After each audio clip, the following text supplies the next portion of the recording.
Olá, seja bem-vindo ao curso Dominando o Frappé do Básico ao Avançado. Na aula de hoje a gente vai explicar algumas funcionalidades básicas dos doctypes, tá bom? Então vamos direto aqui para o nosso painel. O que eu quero explicar para vocês hoje? Como vocês visualizaram na aula anterior, se a gente vier aqui direto para a questão da lista de artigos que a gente criou, você pode visualizar que o ID, né, do arquivo ele foi criado automaticamente.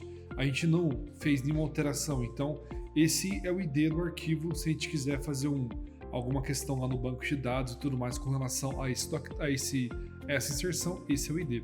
Mas caso você queira modificar ele, é possível, tá? Então como que faz para você colocar nomes, né, IDs primárias diferentes para os seus doctypes? Quando você abrir aqui o seu doctype, nós temos a questão de settings, né? Desce um pouquinho aqui no settings e você vai encontrar essa página chamada de naming. Nós temos 6 opções de naming no Frappé, 7 na verdade. A primeira é a que está configurada agora. Se você não determinar nenhuma regra de nomenclatura para o seu documento, ele vai gerar um hash aleatório, né? Um texto aleatório. Se eu não me engano, são 10 dígitos aqui que podem ser com letras ou números. Se você quiser, você pode adicionar um campo, né, escolher um campo do formulário para colocar como nome. Então é uma coisa que acaba condicionando o seguinte: se você colocar como, que é o que a gente vai fazer nesse teste, né, que o nome do artigo seja, né, a chave primária dos nossos documentos, vai acontecer que ele automaticamente vai colocar uma chave bloqueando ali, né, que exista mais de um artigo com o mesmo nome. Então é uma coisa que ele coloca automaticamente para a gente, você não precisa colocar. Nós temos essas outras aqui 5 opções que não vou entrar em detalhes agora, vou entrar em detalhes um pouquinho mais no futuro. O que a gente vai fazer agora então, Gui? A gente vai pegar, vai colocar o naming rule by field name, né? Você pode ver que ele já preenche para nós aqui e eu apenas tenho que selecionar o nome do campo que eu quero no meu formulário, que seja o nome, né, o ID dos meus documentos. Você pega aqui, ó, o nome exato do campo, vem aqui em settings e cola. Então é field article underline name e salva. Se você for agora no artigo, né, para você sempre atualizar depois que você insere alguma informação no doctype, venha aqui no canto superior direito e depois em reload. Por quê? Ele vai atualizar todos os metadados, ele vai atualizar todas as instruções dos doctypes e tudo mais que você tiver feito para essa visualização, para essa página que você está navegando, tá? Depois disso, vamos adicionar mais um aqui então rapidinho. Adicionar novo artigo, vou colocar aqui rapidinho um teste e vou clicar em salvar. Você pode ver agora que o ID, né, voltando aqui, o ID do nosso artigo agora é o nome, né, é o campo que a gente selecionou lá para ser o nome. Então é dessa forma que você faz isso. Outra coisa que a gente pode fazer, que a gente vai fazer agora e vai ensinar vocês. Dentro do Frappé tem a possibilidade de criar seções e colunas. Você pode ver que aqui, ó, tá um pouco estranho, né? Tá tipo tudo muito jogado. Talvez não seja uma coisa muito bonita de você visualizar ou trabalhar. Então, como que você faz para você criar seções e colunas nos seus doctypes?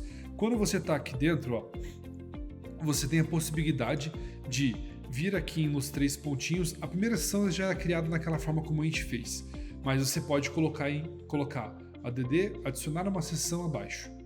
Clicou aqui, ó, você pode ver que uma nova seção foi colocada ali embaixo. Vamos jogar a descrição para essa seção, porque ela geralmente é um campo muito grande de edição de texto e tudo mais, então fica mais bonitinho ali embaixo. E vamos dar o label aqui dessa seção para description também. Description. Pronto. Então a gente criou uma seção e agora essa seção está com esse campinho ali embaixo. Nós podemos também colocar colunas, né? No mesmos 3 pontinhos aqui da seção que você está querendo colocar, tem a opção de adicionar coluna.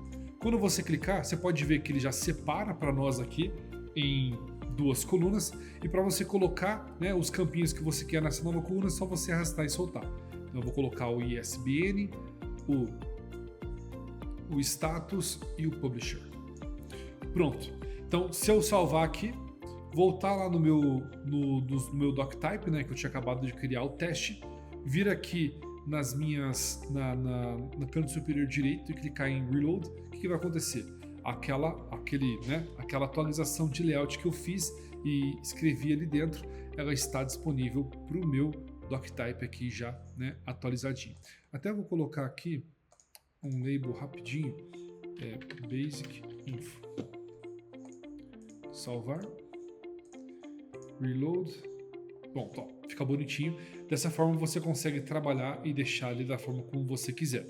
Vocês podem visualizar que o campo, né, que a gente escolheu como nome dos nossos documentos, ele sumiu. Na verdade, ele foi colocado aqui no topo do nosso formulário. Você pode ver, quando você passa a mão em cima dele, ele tem a opção de clicar. Quando você clica, ele tem a opção de você editar esse nome. Porque com esse nome, ele vai alterar, né, de fato, dentro do nosso banco de dados, ele tem essa opção aqui de renomear e tem a opção ainda de, né, fazer um merge, ou seja, combinar com outro nome que seja existente com aquele que eu estou definindo novo. Tá bom? Mas é uma coisa que não vou entrar em detalhes agora, só saibam que não fiquem assustados, é só uma questão que ele puxa aqui para cima, e se o cliente, ou se vocês quiserem alterar o nome do documento, clica aqui e renomeia. Eu quero que isso não seja possível. Tem como? Bloquear? Sim.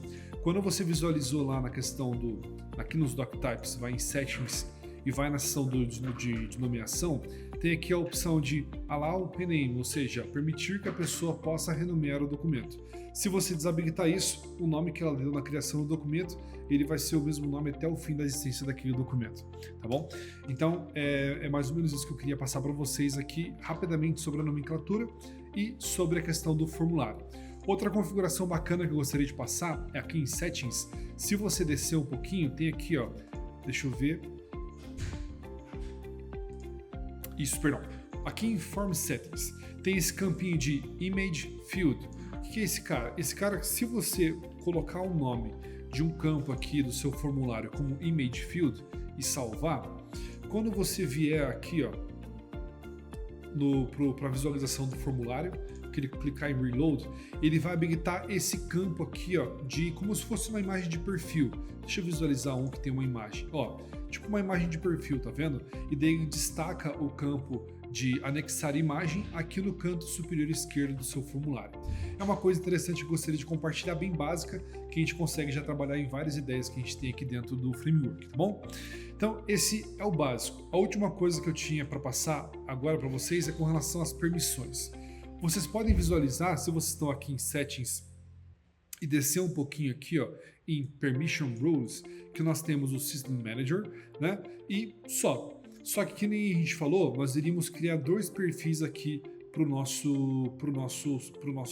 sisteminha, para o aplicativo que a gente estava criando.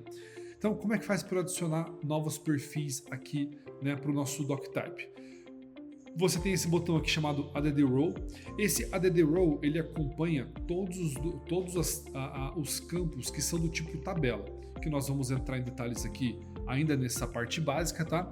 Então, toda vez que você cria algum campo de tipo tabela, ele tem esse botãozinho de adicionar novas linhas à sua tabela. Clicou em Add Row, ele aparece aqui a opção para você colocar, né, uma row nova. Como a gente está criando, né, Librarian. Como a gente está criando um nome novo, você pode ver que ele não está na nossa base de dados. Então, se eu voltar aqui, ó, e colocar Librarian, você pode ver que não tem nada. E como você está utilizando um campo do tipo link aqui, que nós vamos explicar também um pouquinho mais para frente, ele dá a permissão de você criar rapidamente aqui essa role nova que não existe. Então, clica em criar novo e clica em salvar. E você pode ver que depois que você clicar em salvar, a sua role já está preenchida aqui naquele campinho que você estava criando ela. Você deixa as permissões dessa forma aqui, você vai em adicionar row de novo e coloca agora o membro da nossa livraria, Library Member. De novo, clique em criar role, salva e assim por diante. Agora, gente, vocês podem visualizar que ele está com todas as permissões, só que a gente não quer isso. A gente não quer que ele crie ou insira, né, ou altere algum dado de algum campo, né, de algum livro do nosso banco de dados. Então, o que eu faço? eu venho aqui e desmarco a opção de deletar, criar e escrever. Pronto. Clicou em salvar. Agora, quando eu criar usuários com essas roles, eles vão visualizar o meu doctype article, porém só poderão executar as funções que eu atribuí aqui. E isso serve para qualquer role que tem criado já no sistema ou que você precise criar, né? E tem algumas questõezinhas a mais também que a gente vai entrar em detalhes mais para frente, tá certo? Então, basicamente, era isso que eu precisava explicar de básico que nós temos aqui com relação à criação de doctypes e suas funcionalidades. Agora, a gente vai para a próxima aula, na verdade, né? Ela vai ser de fato sobre os métodos que nós temos disponíveis nesse doctype que a gente criou. Obrigado, até mais.